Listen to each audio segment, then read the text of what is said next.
In 1884, the Chilocco Agricultural Indian School opened in north-central Oklahoma.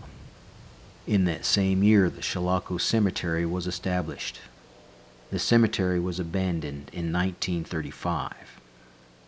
Out of 150 ground-penetrating radar anomalies, the remains of 67 children have been identified in the cemetery at Chilocco.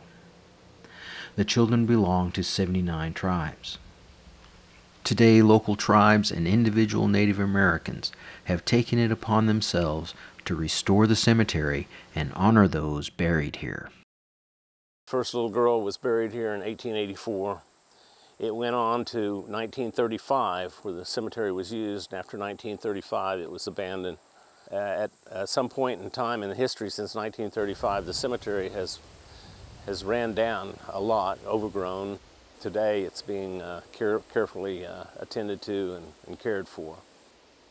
But the monument started as an early dream. There's always been a monument here. Sometime in the last 30 years, the monument that was here was stolen. There's some 79 tribes on the memorial. This is a memorial that I built on behalf of the tribes. They died of all sorts of types of things, from drowning to, accidents of various kinds, different kinds of diseases that they died of. Consumption was certainly a major problem with American Indians at this time. The United States government kept records of the children that were buried here, and from those records we were able to come up with these names.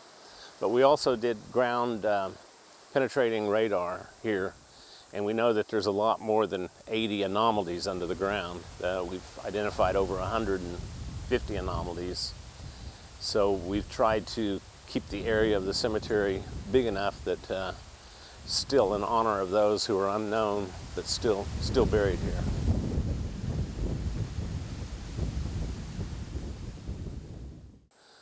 It always breaks my heart that the first little girl who died here was a member of the Wichita Nation. She died in 1884. She was the first little girl buried here. And her Indian name, Takari, is translated to take care. So that's what we're trying to do within the spirit of Takari, is to take care. From the Chilocco Indian School in north-central Oklahoma, this is Dan Bigby reporting for Buffalo's Fire.